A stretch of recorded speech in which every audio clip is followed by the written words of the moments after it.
नमस्कार प्यारे साथियों, मैं अनुराग छिंपा आपका हार्दिक स्वागत करता हूं आपके अपने YouTube चैनल श्री राम अध्ययन मंत्रा में।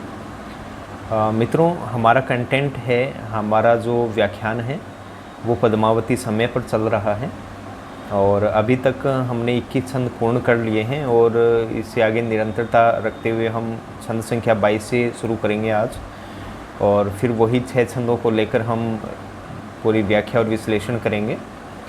तो छंद संख्या 22 आपको स्क्रीन पे दिखाई दे रहा होगा। बात करते हैं इस पे।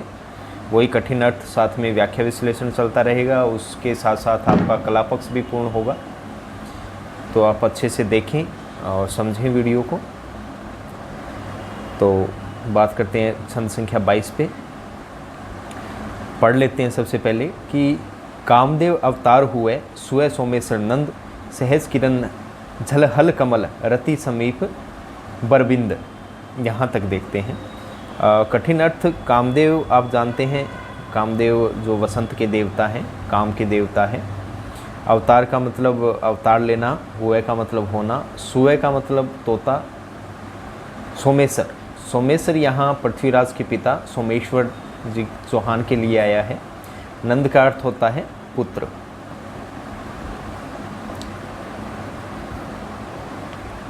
और वैसे तो देखो सुए का अर्थ सुआ या तोता होता है, लेकिन यहाँ अगर हम बात करें तो सुत भी हो जाएगा। यहाँ सुत, या आप कह सकते हो पुत्र।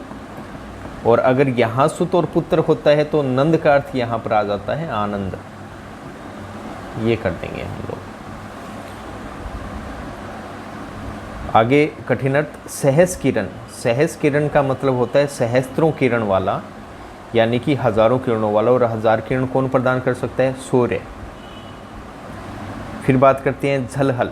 झलहल का मतलब झलझलाने वाला, झलझलाने वाला, या प्रफुल्लित हो जाएगा इसका, झलझलाने वाला या प्रफुल्लित सीधा कह सकते हैं। कमल का अर्थ कमल हो जाएगा। रति ये कामदेव की पत्नी। समीप का मतलब नज़दीक, या यूँ कह लीजिए कि उसी का रूप कह लीजिए आप। और बींद, यहाँ पर राजस्थानी शब्द का प्रयोग हुआ है। बींद का अर्थ होता है दुल्हा, ठीक है, पति कह लीजिए, दुल्हा कह लीजिए, ठीक है, ये हो जाएगा। देख लेते हैं। प्रसंग चल रहा है कि तोता रानी पद्मावती से पृथ्वीराज चौहान के तेज और सौंदर्य का वर्णन कर रहा है। व्याख्या देख लेते हैं इसकी कि देखो, तोता जो है वो राजा पृथ्वीराज की प्रशंसा करते हुए कहने लगा कि जो सोमेश्वर का, सुय मतलब पुत्र है, वो सबके मन को क्या करने वाला है? आनंदित करने वाला है। वो सब प्रजा है, जो उनके पिता है, माता है, सबको वो आनंद प्रदान करते हैं। कहने का तात्पर्य कि जो पृथ्वीराज है उनका जो रूप है वो ऐसा मान लीजिए कि लगता है कामदेव का अवतार है। यूँ मान लीजिए कि कामदेव के अवतार के रूप में पृथ्वीराज आए हैं। ऐसा लगता है जैसे सहस किरण झलझल कमल, ऐसा लगता है जैसे सहस्त्रों किरणों से झलझलाने वाले तेजस्वी सूर्य के समान हो, तथा रूप में ऐसा है मानो रति के समीप उसका पति अर्थात कामदेव हो। अगर हम पृथ्वीराज के चेहरे को देखें या कमल रूपी उनका चेहरा देखें, तो जिस प्रकार सहस्त्र किरण यानी कि सूर्य को देखकर कमल क्या करने लग जाता है? झलझलाने लग जाता है, प्रफुल्लित होने लग जाता है। उसी प्रकार पृथ्वीराज के चेहरे को देखकर क्या होने लग जाता है? सभी का मन कमल की भांति प्रफुल्लित हो जाता है। और उनका रूप देखने पर कामदेव की पत्नी रति के, जो रति के पति हैं कामदेव, उनके समीप उनका रूप दिखाई देता है। ऐसा लगता है कि साक्षात जो रति के बींद यानी कि दुल्हा है, कामदेव है, वो ही दिखाई देते हैं। तो ये छंद संख्या 22 हो गया। मैं एक बार फिर इसकी पूरी व्याख्या बता देता हूँ कि जो तोता है वो रानी राजकुमारी पद्मावती से कहता है कि जो सोमेश्वर, राजा सोमेश्वर का पुत्र है पृथ्वीराज, वो सबके मन को आनंदित करने वाला है, सबके हृदय को प्रसन्नता प्रदान करने वाला है। यूँ मान लीजिए कि उनका अवतार है वो कामदेव के रूप में ही हुआ है, यानी कि वो अत्यंत सौंदर्य धारण किए हुए हैं। जिस प्रकार सूर्य को देखकर कमल झलझलाने लगता है, उसी प्रकार पृथ्वीराज के चेहरे को देखकर, यानी कि उनका जो चेहरा है उनके चेहरे पे इतना तेज है कि सभी का मन कमल की भांति क्या होने लग जाता है, प्रसन्नचित्त होने लग जाता है। यूँ मान लीजिए कि जो रति के पति हैं, बींद हैं कामदेव, उन्हीं के समीप उनकी सुंदरता है, उन्हीं के समीप उनकी सौंदर्यता है। अब कला पक्ष की बात करें तो पहली बात अतिशयोक्ति अलंकार का प्रयोग हुआ है, क्योंकि रूप का तो इन्होंने चित्रण किया है, लेकिन बढ़ा चढ़ाकर इनके रूप का चित्रण इन्होंने किया है। छंद की बात करें तो दोहा छंद का इसमें प्रयोग किया गया है, दोहा छंद का प्रयोग किया गया है। भाषा की बात करें तो ब्रज भाषा का प्रयोग है, ब्रज भाषा। अब चलते हैं नेक्स्ट छंद की ओर। छंद संख्या 23 जो आपके समक्ष है, पढ़ लेते हैं सबसे पहले। सुनत शत्रुन पृथ्वीराज जस उमंग बाल विधि अंग, तन मन चित चहुआन पर बससु रथ है रंग। ये देखते हैं। देखो मित्रों, सबसे पहले शत्रुवन का अर्थ क्या होता है? श्रवण करना, सुनना, या कह सकते हैं कानों के द्वारा। सुनने की क्रिया कानों के द्वारा ही होती है, द्वारा। पृथ्वीराज के लिए आया है। जस का अर्थ होता है यश, कीर्ति। उमंग का अर्थ होता है उत्साह। क्या होता है? उत्साह। विधि का अर्थ होता है विद्ध होकर, विद्ध जाना, विद्ध होकर। सूरत है रंग, सूरत है रंग। देखो, सू का अर्थ होता है सुंदर और रत है का अर्थ हो जाता है प्रेम, तो यहाँ सूरत है रंग का अर्थ हो जाएगा प्रेम का रंग। ठीक है, और प्रेम का रंग बड़ा सुंदर होता है, प्रभावशाली होता है। ये जो बाल शब्द आया है, ये बाला, बाला कौन है यहाँ? पद्मावती, तो पद्मावती के लिए आया है। व्याख्या विश्लेषण क्या हो जाएगा? कवि कहता है कि तोते के द्वारा पृथ्वीराज के रूप एवं यश का वर्णन सुनकर उस बाला, बाल मतलब बाला यानी कि पद्मावती के अंग प्रत्यंग, अंग प्रत्यंग उत्साह, उमंग, उमंग का अर्थ क्या होता है? उत्साह कह देंगे हमने। तो उनका जो अंग प्रत्यंग है वो आनंद एवं उमंग से फड़कने लगे और वह रोमांचित हो गई।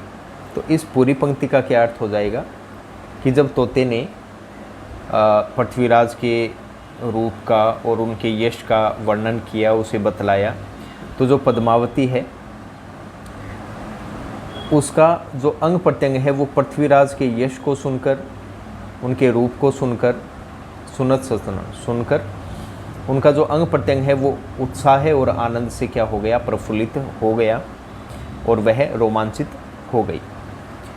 तन मन चित चहुआन पर, उसका शरीर, तन मतलब शरीर हो जाएगा, मन, मन हो जाएगा, चित मतलब हृदय, वो पूरी तरह चौहान राजा पृथ्वीराज पर आसक्त हो गया और मन में प्रेम का भाव अंकुरित हो गया। बस्यो सूत्र है, सुरत है रंग, और उसके हृदय में प्रेम का जो रंग है उसका प्रसार होने लगा, उसका जो बीज है वो अंकुरित होने लगा, अर्थात कि पृथ्वीराज के रूप गुण की चर्चा सुनकर उन पर वो अनुरक्त हो गई। कौन अनुरक्त हो गई? पद्मावती अनुरक्त हो गई। तो यहाँ पर पूर्व राग की चर्चा की गई है। देखो, बात यूँ है कि अगर सामने देखें रूप रंग तब तो किसी से प्रेम करना उचित होता है, लेकिन सिर्फ सुनकर ही प्रेम हो जाना ये कुछ औचित्यपूर्ण नहीं लगता है। और ऐसा रामचंद्र शुक्ल ने कहा भी है कि बिना परिचय के यह प्रेम कैसा? प्रेम अपनी आँखों से देखता है, दूसरे की आँखों से नहीं। तो यहाँ पूर्व राग का प्रयोग किया गया है, वही दोहा छंद और ब्रज भाषा इसमें प्रमुखता से प्रयोग की गई है। तो ये छंद संख्या आपका 23 भी पूर्ण होता है। अब चलते हैं छंद संख्या 24 की ओर। ये छंद संख्या 24 आपके समक्ष है। बैस बीती ससीता, गई आगम कियो बसंत, मात पिता चिंता भई, सोधी जुगती को कौकंत। यहाँ तक देखते हैं। अब बस यो मान लीजिए कि पद्मावती के ब्याह की तैयारियाँ शुरू हो गई है। अब बींद देखने लग रहे है भाई ठीक को नहीं है। अब आगे अगर ख़राब कामड़ो हो सके तो ब्यावड़ो कर दिया तो बढ़िया रहेगो, कहीं फिर वो तो ही आके फ़ोन फान लिया, जब वो फ़ोन पर लग गए फिर गुड़ करे, अच्छो को नहीं होए। तो देखते हैं आगे क्या होती है। बैस का अर्थ पहले भी ये शब्द आया था वयस। बैस का अर्थ क्या होता है? वयस। और वयस का अर्थ होता है अवस्था। अवस्था का कह लीजिए आयु, ठीक है। ससिता, ससिता का अर्थ क्या हो जाता है? ससिता का अर्थ होता है शिशुता, यानी कि बाल्यावस्था। बाल्यावस्था कह लीजिए। बीती मतलब बीत गई, व्यतीत हो गई। गई आगम कियो बसंत। अब बसंत किसका प्रतीक है? युवावस्था का। और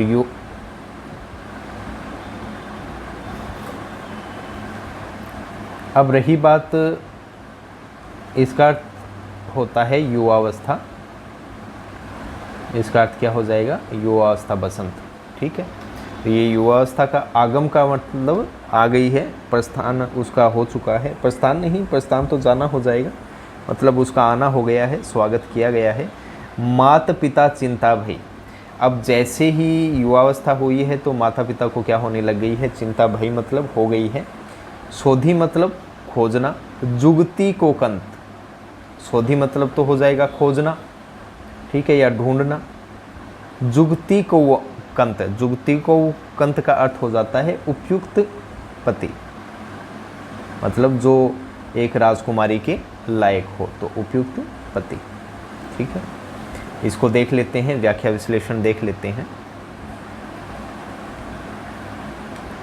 अब धीरे धीरे जो राजकुमारी है पद्मावती ने क्या कर लिया है कि बाल्यावस्था उसकी व्यतीत हो गई है।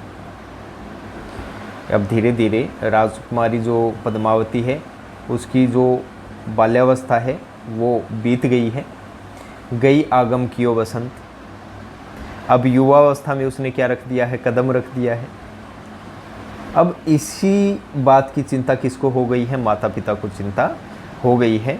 इसीलिए अपनी पुत्री के लिए योग्य वर खोज करने की वो कह रहे हैं। उनको चिंता हो गई है कि अब तो योग्य वर की खोज करनी ही चाहिए। भाव यह है कि राजकुमारी पद्मावती अब श्याणी हो गई है और उसके शरीर में बसंत रूपी जो यौवन है वो स्फुटित होने लगा है। अतः माता पिता उस नव यौवना के लिए उपयुक्त वर की खोज में संलग्न हो गए हैं, मतलब अब उसके लिए बींद ढूंढ रहे हैं। ब्रज भाषा का इसमें प्रयोग किया गया है। अब बात करें तो यहाँ रूपक अलंकार है, बसंत रूपी युवावस्था। अब चलते हैं छंद संख्या 25 की ओर। यह आपके समक्ष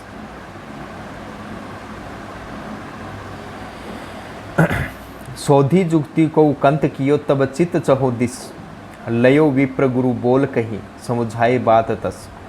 नर नरिंद नरपति बड़े गढ़ दुग अस से है, शीलवंत कुल शुद्ध देहु कन्या सुर सुनर सह। यहाँ तक देख लेते हैं मित्रों। पहले 4 पंक्तियों का हम देख लेते हैं। सोधी मतलब वही खोजना। ये वैसे छप्पे छंद है, क्योंकि दोहा छंद की जो दोहा छंद का अंतिम चरण होता है वो रोला के प्रथम चरण में दिखाई देता है। जुगती को उकंत का मतलब उपयुक्त पति हो जाएगा। तब चित, चित का मतलब हृदय। चहुदिश का मतलब चारों दिशाओं में, ठीक है। लयो विप्र, लयो मतलब बुलाया। लयो का अर्थ क्या हो जाएगा? बुलाया। विप्र का अर्थ हो जाता है यहाँ पर राजपुरोहित, क्या हो जाएगा, राजपुरोहित या ब्राह्मण देवता। बोल कही, बोलकर कहा। समझाई मतलब समझाया। तस का मतलब उन्हें। अब आगे, नर नरिंद नरपति बड़े गढ़ दुग अशेष है। अशेष है का अर्थ होता है असंख्य, दुग का मतलब होता है दुर्ग, गढ़ का मतलब होता है किला, बड़े का मतलब बड़े बड़े, नरपति, नरपति का अर्थ नरों का स्वामी यानी कि राजा। नरिंद, नरिंद का अर्थ होता है नरेंद्र और नरेंद्र का अर्थ क्या हो जाता है, राजा। नर का मतलब होता है मनुष्य। शीलवंत, शीलवंत का अर्थ क्या हो जाता है, शीलवान, मतलब अच्छे स्वभाव वाला। कुल शुद्ध मतलब शुद्ध कुल। देहु मतलब देंगे, देहु मतलब देंगे। कन्या का अर्थ कन्या। सुनरेश है, सुनरेश है का अर्थ क्या हो जाता है, श्रेष्ठ नरेश को यानी कि श्रेष्ठ राजा को। यहाँ तक देख लेते हैं। अब भाई देखो, पति की तलाश शुरू कर दी है पद्मावती के लिए, तो अब उसी की व्याख्या हम देखेंगे। प्रसंग तो यही है कि अब उनके माता पिता को चिंता हो गई है, अब वो अपना दिमाग है वो चारों दिशाओं में दौड़ाने लग गए हैं। देखो व्याख्या देखते हैं। अब जो राजा विजयपाल है, उन्होंने अपनी राजकुमारी पद्मावती के लिए एक उपयुक्त वर की खोज शुरू कर दी है, और उपयुक्त वर की खोज के लिए उन्होंने अपने हृदय को, अपने दिमाग को चारों दिशाओं में दौड़ाना शुरू कर दिया है, ताकि चारों दिशाओं में चित्त दौड़ाकर एक उपयुक्त वर को खोजा जा सके। और यही सोच के ये कार्य किया जा रहा है कि उपयुक्त वर कौन सा नरेश हो सकता है। अब राजा विजयपाल है, उन्होंने अपने विप्र गुरु, अपने जो कुल पुरोहित है, राजपुरोहित है, उनको बुलाया और बुलाकर उन्हें समझाते हुए यह बात कही, समझाए बात, बोल कही, और उन्हें यह बात समझाते हुए कहा कि इस संसार में अनेक नरेंद्र है, अनेक राजा है, जिनके पास बड़े बड़े गढ़ किले हैं, बड़े बड़े दुर्ग हैं, और उनके पास क्या है, असंख्य गढ़ और दुर्ग हैं। भाई आपको इस संसार में ऐसे असंख्य राजा नरेंद्र मिल जाएंगे जो इंद्र जैसे प्रतापी हैं, जिनके पास बड़े बड़े गढ़ हैं, दुर्ग हैं, अर्थात वे बड़े बड़े राज्यों के स्वामी हैं। किंतु आगे क्या कह रहे हैं, किंतु मैं चाहता हूँ, भाई ऐसा हो सकता है, लेकिन मैं ये चाहता हूँ कि मेरी पुत्री किसी ऐसे राजा को दें जो क्या हो, शीलवान हो, अच्छे स्वभाव वाला हो, उनका जो कुल है वो क्या हो, शुद्ध हो। ठीक है, अर्थात मेरे लिए यह महत्वपूर्ण नहीं कि पद्मावती का विवाह किसी बड़े राज्य के वैभवशाली राज्य से हो, राजा से हो, अपितु मेरे लिए महत्वपूर्ण यह है कि वह राजा क्या हो, शुद्ध कुल का हो, और इसके अलावा वो शीलवान भी हो। यहाँ तक हो चुका है। देहु कन्या सुर नरेश है, तो अगर वो ऐसा राजा मिल जाता है तो उसी श्रेष्ठ राजा को मैं अपनी कन्या दूंगा। काल ने भाई आगला बड़ा बड़ा यहाँ दिखा गए, काल ने छोरी थापा मुखी करे तो ठीक बात को नहीं, तो गलत काम हो जाए। मैं यहाँ देख लूँगा बड्डो गढ़ है, यहाँ दुर्ग है, वो काल ने पी गया वैर कुट्टे, फिर बा कौन चाहिए भाई, सीधी सी बात है। स्वभाव अच्छे हो, खान पीना रोटिंगर नहीं होना चाहिए, बीड़ी सिगरेट नहीं पीते है, बात ही है। ठीक है, अब यहाँ आगे देखते हैं। तब चलन देहु दुजहे लगन, सगुन बंद हिये अपतन, आनंद उत्साह समुदय शिखर, बजत नद निशान घन। यहाँ तक देखते हैं, ये अंतिम दो पंक्तियाँ उनको देख लेते हैं। अब दुजहे का अर्थ क्या होता है, ब्राह्मण। दुजहे का अर्थ क्या होता है, ब्राह्मण। लगन का अर्थ होता है लग्न, जो शादी विवाह में लगन होता है। सगुन का अर्थ होता है तिलक। बंद का अर्थ होता है वंदन यानी कि रोड़ी। अपतन का अर्थ होता है अपने हाथ से।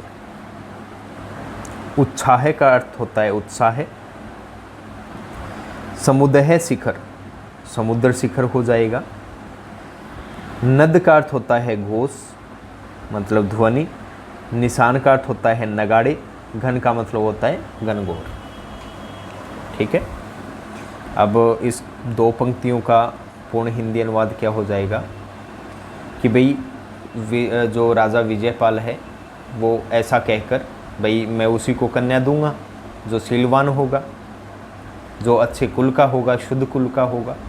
अब ऐसा कहकर जो पुरोहित है कि प्रायण करते समय राजा ने अपने हाथ से भाई ऐसा कहा, और जब जो राज पुरोहित है उनको विदा करने लगे तो अपने हाथ से उनको क्या दिया, लग्न सगुन, यानी कि बंद रोली, सगुन का मतलब तिलक, और लगन वो अपने हाथ से पुरोहित को दे दिया। उनको जो लग्न पत्रिका है वो सौंप दी, भाई कन्या राशि है, कद जामी हीर बादो तरतई तीज ने जामीर कद जामी, जो भी है तो वो उसको सौंप दी। अब यह सारी बात जब समुद्र शिखर राज्य में सुनी गई, उनकी प्रजा द्वारा सुनी गई, तो वो सब आनंद और उत्साह से भर गए, यानी कि पूरे समुद्र शिखर में आनंद और उत्साह का वातावरण छा गया। नगाड़ों का घनघोर शब्द आकाश को गुंजायमान करने लगा। भाव यह है कि पद्मावती के विवाह के लिए उपयुक्त वर खोजने हेतु पुरोहित को लगन पत्रिका सौंप दी गई है, और यह समाचार जब समुद्र शिखर नामक उस दुर्ग में फैला तो लोग आनंद उत्साह से, प्रसन्नता से भर उठे और दुर्ग में मंगलवाद्य बजने लगे। ठीक है। अब भाई अगर बात करें हम कला पक्ष की,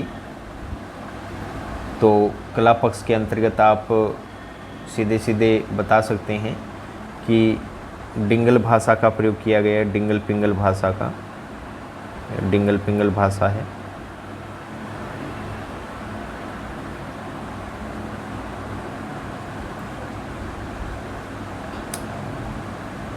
तो वैसे तो इसमें कवित छंद प्रयुक्त हुआ है। कौन सा छंद? कवित छंद प्रयुक्त हुआ है। ठीक है।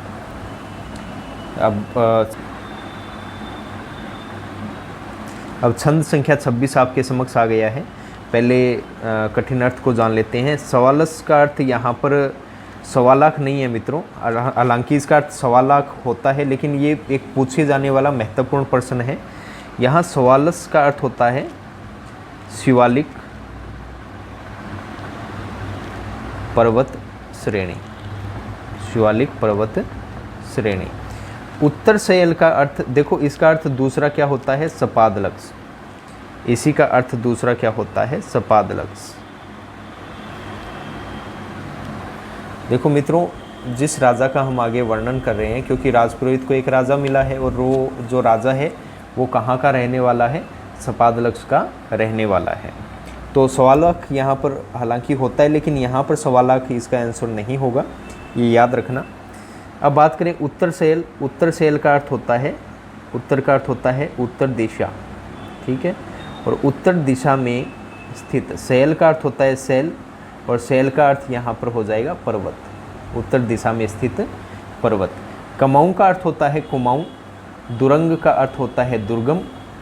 राजत का मतलब होता है शोभा पाना, सुशोभित करना।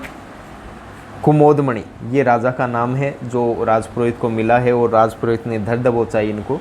हया का अर्थ घोड़े, गया का मतलब हाथी। द्रिव का अर्थ होता है यहाँ पर द्रव्य, द्रव्य का मतलब धन दौलत। अभंग का मतलब होता है असंख्य।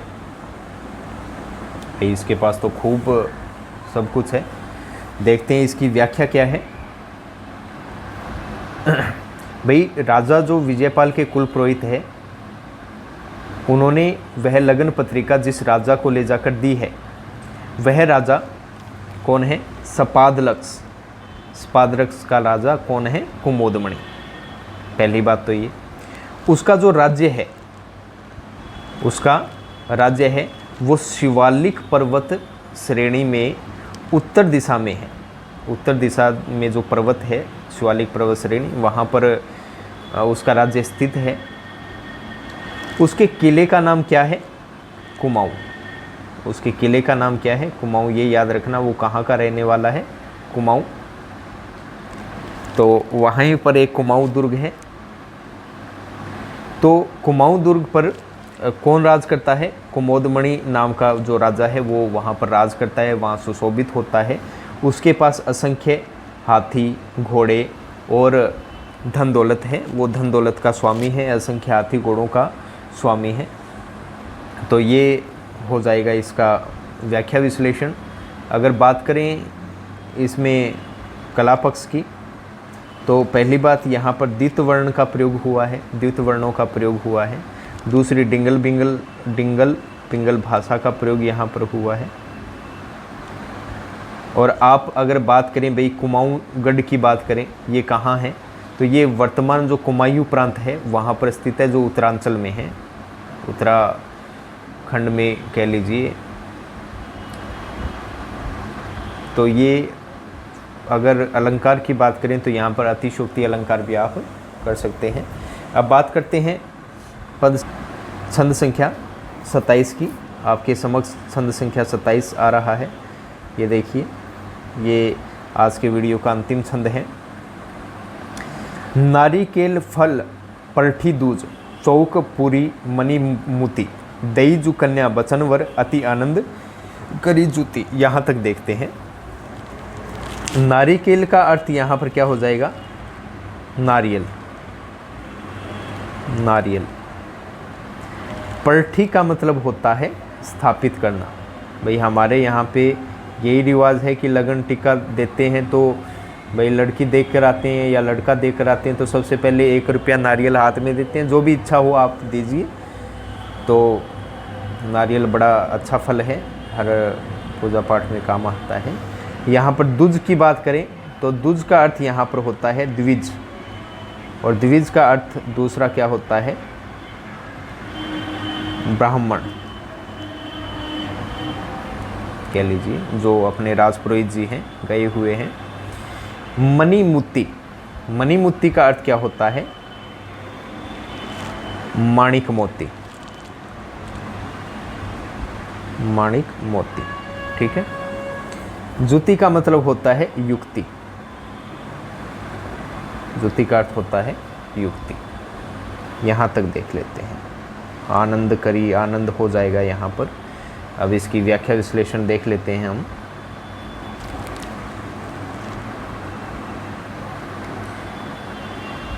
भाई अब प्रसंग ये है कि अब जो हमारे राजपुरोहित जी है वो कुमोदमणि के राज्य में पहुंच जाते हैं, और वहाँ पहुंचकर लगन पत्रिका है वो सौंप दी जाती है कुमोदमणि को, और कुमोदमणि भी उस पत्रिका को सहर्ष स्वीकार कर लेते हैं। देखते हैं, अब तो राडारो सुकाम हो गए है, अब आग लो आओ वो चला गए। अब देखिए व्याख्या। कुल पुरोहित ने राजा कुमोदमणि के यहाँ पहुंचकर, अब जो हमारे दूज मतलब द्विज हैं, जो हमारे पंडित जी हैं, वो कुमोदमणि राजा है वहाँ पर पहुँच जाते हैं, और उनके चौक पर जाकर, चौक पर जाकर फल परठी, नारिकेल फल परठी यानी कि जो नारियल का फल है उसे वहाँ पर स्थापित कर देते हैं चौक पर जाकर। और जो लग्न पत्रिका है वो राजा कुमोदमणि को सौंप देते हैं। तो लगन पत्रिका है वो किसको सौंप देते हैं? राजा को सौंप देते हैं।